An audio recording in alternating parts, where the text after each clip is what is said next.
Hello, so our company is called Rapid Virus Detection. We're a new startup company. We have a product which is hopefully going to enable people to very quickly identify viruses in a high throughput, non-invasive way. You can find us at these locations, and you can follow us on Twitter using the hashtag RVD. Okay, so viral pathogens are a huge threat to human and animal health and to the economy. An emerging viral pathogen refers to new virus pathogens because of mutations in RNA and recombination between segments of RNA or DNA. You can get new viruses emerge. It can also refer to an existing pathogen being able to exist within a new environment, which is linked to climate change predominantly. And it's estimated that about once every 1 to 2 years a new viral pathogen emerges, and you have an epidemic. And recent ones, you've probably heard of Ebola and Zika. There's also Schmallenberg, which was an animal pathogen that kind of swept through northern Europe about 4 years ago. In order to try and contain these outbreaks, you need to be able to screen the population to find out who has them. And that's particularly important at places like airports, which you'll have seen with Ebola and Zika. And the earlier that you can get effective screening established for a virus, the better your chance of containing it and minimizing mortality. So 2 quick kind of case studies that you've probably heard of. So Ebola is a very deadly disease. It causes hemorrhagic fever. It has a case fatality rate in the sort of recently finished outbreak of about 70%. In total, about 30,000 people got it and 11,000 people died. That's obviously not 70%. Case fatality rate is different to mortality rate. And the kind of ongoing one is Zika virus, which is kind of spreading through the Americas. It's estimated about 1.5 million people in Brazil have been infected. About 4,000 people in the USA have been infected now. It's still not completely proven what the kind of pathology is of these things, but there's no denying there's an outbreak of it at the minute. And there are a lot of worries around the Olympics and the thousands, tens of thousands of people heading to Rio into the kind of epicenter of it. So if you look at what else is on the market in terms of detecting viruses, with the Ebola outbreak, what's happening was people were having their temperature taken at airports if they were flying to or from affected countries, and there's a questionnaire. These take a while, and it's kind of skeptical how much a questionnaire helps. What you want is to just say that guy has Ebola or not Ebola. So we have come up with a system based on immunochromatography, which is essentially what you have in a pregnancy test. It relies on antibody binding and a colour change to show the presence of an antibody. And James is going to explain.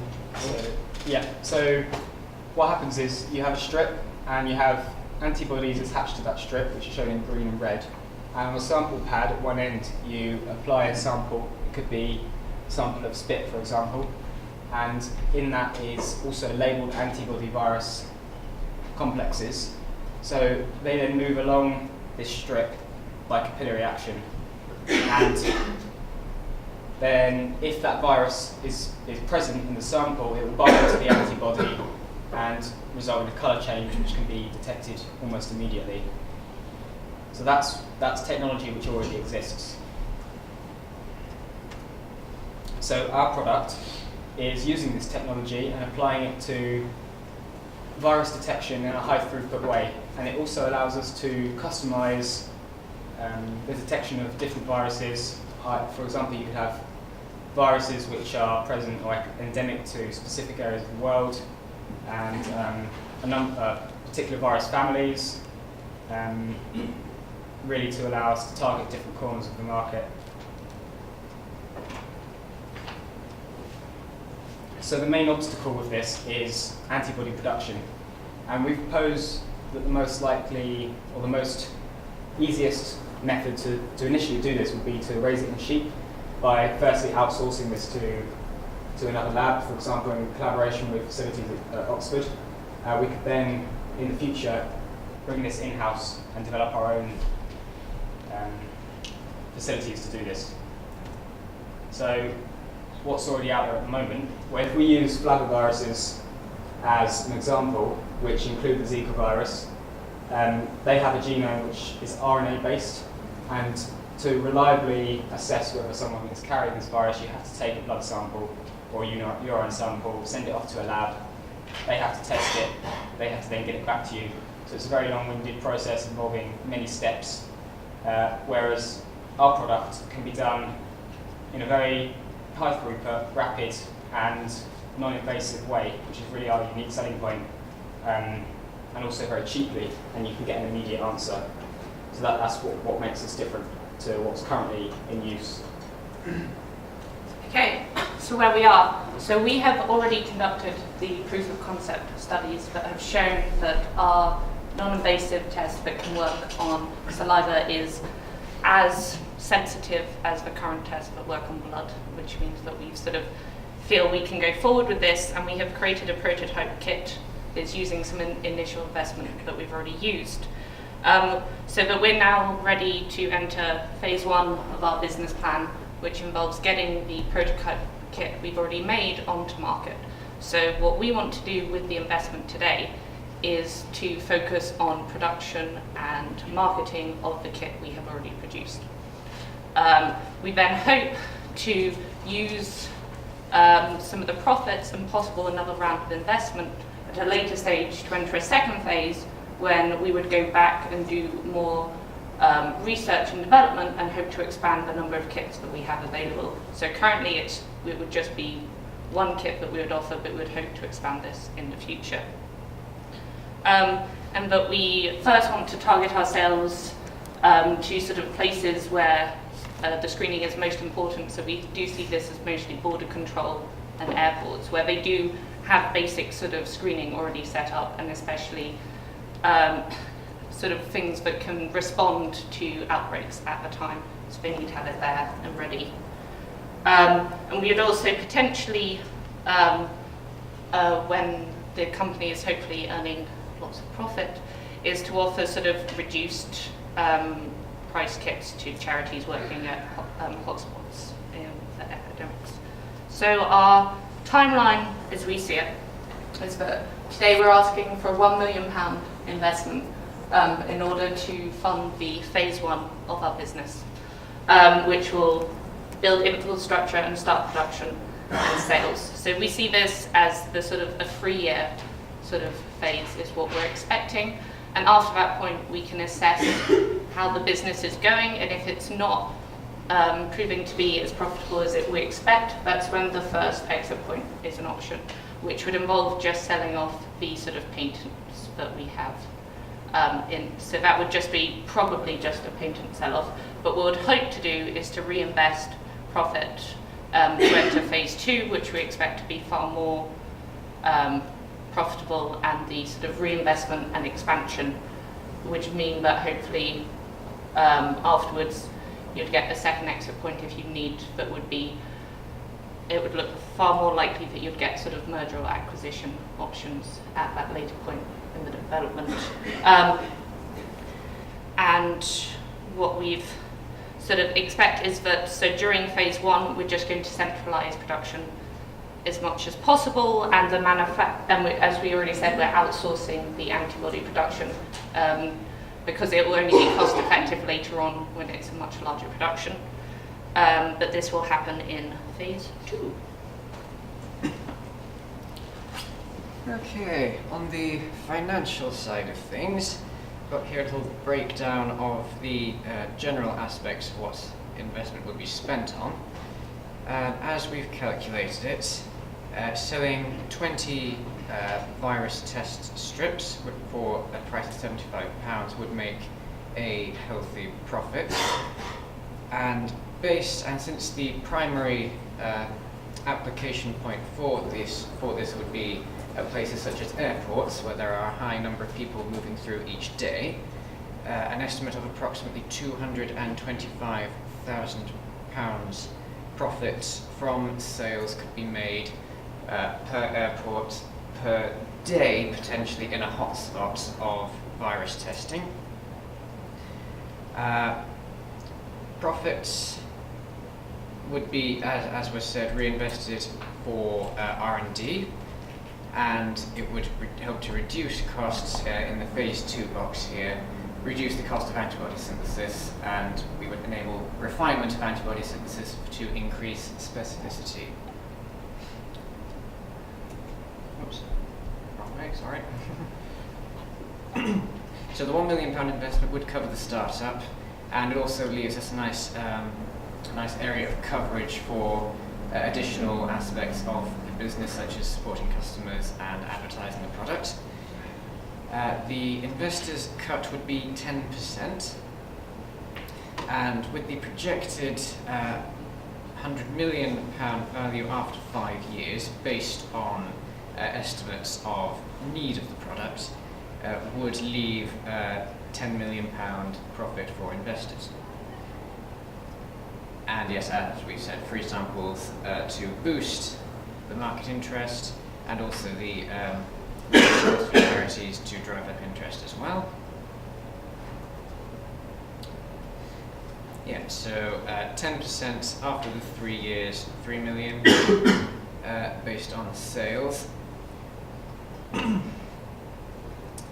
And 10% stake overall is the offer, but that is negotiable. There we go.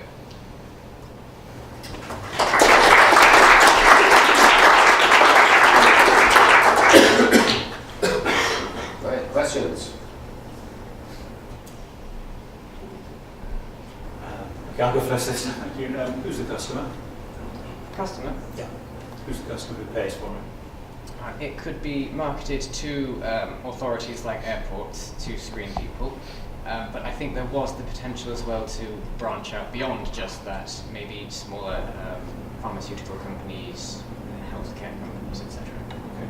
Normally I think it's good if there's a fit between the customer who pays for it and the beneficiary. So I guess I'm seeing potential disconnect there. If I operate in airports and want to do it efficiently at low cost, make a profit, I don't want to add on things and add to my cost base. On the other hand, you know, if I perhaps the government of the country, I want to minimise the risk of infection and disease spread. Is there a potential issue there between airports paying for this and who gets the benefit?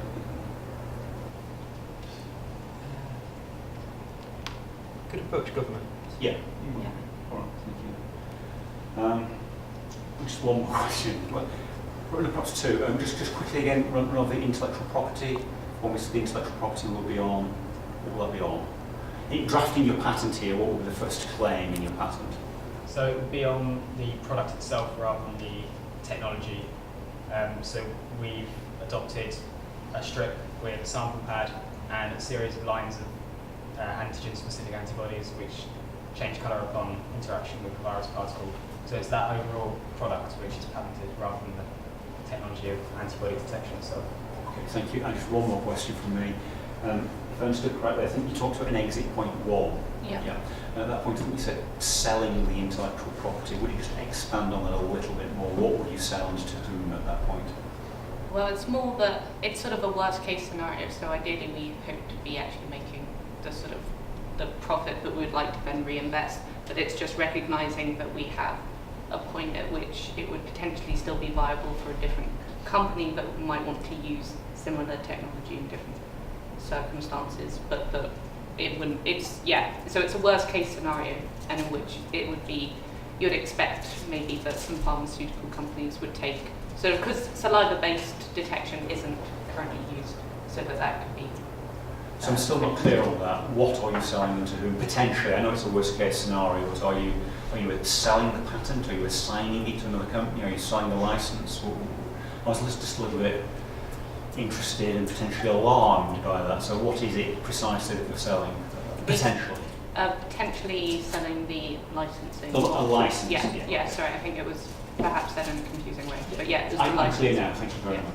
Thank you. How responsive would you be able to be with your current model? So there's an outbreak of a new virus tomorrow, using the sheep to generate the antibodies. How quickly could you have a product up and running? So we hope that it would be very responsive, but it would be, it would take a while. So definitely by phase 2 we would be very responsive because we would actually have our own production system up, which would allow us to respond within time. So the problem with the outsourcing is, of course, that would factor in time that we could deal with things. But by phase 2 that would be better, and would also allow us to sort of work with sort of prediction programs of sort of virus mutations to be able to help sort of combat new outbreaks. Can you just skip to your financial breakdown? We've got phase 1, phase 2.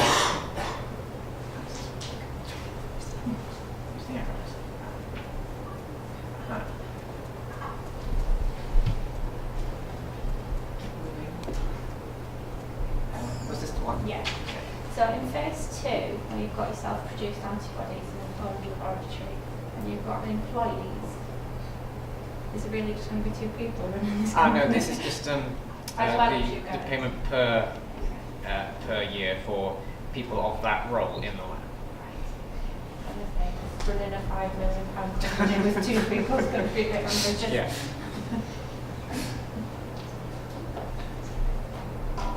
And also, I think we should look at alternative markets. So, as we heard in the morning session about people detecting bacteria and using them in a healthcare setting, why not use your virus detection for the same reason? You know, somebody presents with a sore throat, claiming they want antibiotics from the GP, just the test, no, you've got virus on your way, you don't need antibiotics. You're saving AMR and There's some suggestion. I was just wondering what you'd do if you had some long years where there wasn't really active threats that were getting people worried enough to warrant someone actually paying up for this. What's your strategy for overcoming? You know, it might be boom and bust for you, depending on what new viruses come on the market, and then the threat disappears. We're kind of relying on making so much money when there are outbreaks. Because if you've got 100,000 people flying out of Heathrow every day, Yeah. and you have an outbreak that lasts 6 months, and that's a huge amount. Also, if you have an outbreak, say in South America, it doesn't just mean that airports in South America are going to want it, it's going to be all the other airports from which flights from South America are flying into. So they're going to want to ensure that nobody with that disease in South America is coming into their country. So an outbreak in one part of the world will actually mean we can target a global market. How would you do? What's your sales team to target global markets? What you mean, how much we're investing in it, or how large it is? Yeah, you know, to be able to respond globally and to sell this directly into airports all over the world. Yeah. Who have you got to do that? We'd have to hire. We would hire a dedicated marketing team. Okay. Okay, that's fine. Good.